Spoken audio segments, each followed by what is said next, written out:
दोस्तों एपिसोड 1 में हमने देखा कि नोबिता का स्कूल एक गेम ऑफ थ्रोन्स के सेट में बदल चुका है और टोरीहो ने उसे बताया कि ओडोरोमी असली दुनिया में आ चुका है।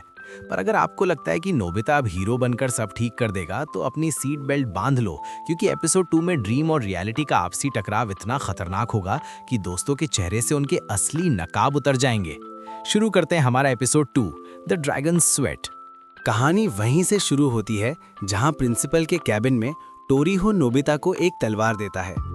टोरीहो कहता है, अगर ओडोरोमी को सच में हमेशा के लिए खत्म करना है तो इस तलवार को उस ड्रैगन के पसीने स्वेट से धोकर लाओ। नोबिता शॉक हो जाता है, पर ड्रैगन तो सपने में था ना। टोरीहो एक डरावनी हंसी हंसता है और कहता है, अरे बुद्धू नोबिता, जब पूरा सपना ही यहाँ रियलिटी बन गया है तो वो ड्रैगन यहाँ क्यों नहीं आ पाएगा। ये लो मैप, ये तुम्हें उस तक पहुँचाएगा। नोबिता और उसकी गैंग तुरंत डोरेमोन के पास भागते हैं। रास्ते में तमाकू यानी मम्मी को देखकर वो डर के मारे प्लेग्राउंड की तरफ भागते हैं, क्योंकि अब किसी पर भरोसा नहीं था। वहां पहुंचकर नोबिता डोरेमोन को बताता है, डोरेमोन मुझे याद आया, ये वही बूढ़ा यानी ओल्ड मैन है जिसने मुझे एक बार लाल बेरीज दी थी, जिसे खाकर मुझे बहुत इंटेलिजेंट महसूस होने लगा था। उसी ने मुझे 3 मैजिकल सोर्ड्समैन के बारे में पहली बार बताया था। डोरेमोन का दिमाग ठनकता है। वो कहता है, अजीब बात है, बेरीज खाकर इंटेलिजेंस आना और सपने का रियलिटी बनना, मुझे इसमें बहुत बड़ी गड़बड़ लग रही है। पर वक्त कम था, इसलिए सब उस मैप को फॉलो करते हुए निकल पड़ते हैं। मैप उन्हें उस स्कूल वाली पहाड़ी पर घने अंधेरे जंगल में ले जाता है, जहां एक गुफा में वो ड्रीम वाला ड्रैगन बैठा था। ड्रैगन की आंखें सीधा सुनियों पर जाती हैं। ड्रैगन गुस्से में धाड़ता है, तुम्हारी जेब में क्या है लड़के। सुनियों का चेहरा सफेद पड़ जाता है और वो वहां से भागने लगता है। ड्रैगन तुरंत उस पर अपनी आग, जिससे लोग पत्थर के बन जाते हैं, फेंकता है। सुनियों पर कोई असर नहीं होता, पर तभी एक बड़ा भालू बैर आकर उसे दबोच लेता है और सुनियों की जेब से वो लाल बेरीज जमीन पर गिरती हैं। ड्रैगन चिल्लाता है, तुम इन बेरीज को मेरे पसीने में धोकर लाओ। जैसे ही नोबिता उन बेरीज को धोता है, वो अचानक टोरीहो के उल्लू वाले फेदर्स पंख में बदल जाती हैं।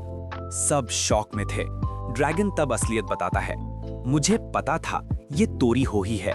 वो भी मुझे एक बार मारने आया था ताकि वो अपनी तलवार को शक्तिशाली बना सके, पर वो शायद ये नहीं जानता था कि बिना मेरी खुद की इच्छा के या बिना मेरे कहे इसे छुएगा भी तो वो पत्थर का बन जाएगा। टोरीहो या तो ओडोरोमी को कंट्रोल करके खुद राज करना चाहता था या बेवकूफी में खुद पत्थर बनना चाहता था। और तुम्हारा ये दोस्त सुनेओ उसके पंख जेब में लेकर घूम रहा है। सबकी नजरें सुनेओ पर घूमती हैं। सुनेओ डरते हुए हकलाता है, ये मुझे टोरीहो सर ने दिए थे। उन्होंने कहा था इससे मैं लंबा और हैंडसम हो जाऊंगा। ज्ञान से रहा नहीं जाता और वो सुनेओ को एक घूंसा मारता है। सुनेओ, दुनिया खत्म हो रही है और तुम्हें हैंडसम बनना है, तुम्हारा कुछ नहीं हो सकता। ड्रैगन आगे बताता है, मैंने युमिरोमी के भटकते तलवारबाजों से सुना था कि टोरीहो ओडोरोमी को अपने इशारों पर नचाना चाहता था। वो हमेशा उसे अपनी बातों में उलझा लेता था। मुझे पूरी बात तो नहीं पता, पर टोरीहो कुछ बहुत बड़ा और भयानक करने वाला है। तभी गुफा के बाहर से चिल्लाने और तलवारें ककराने की आवाजें आने लगती हैं।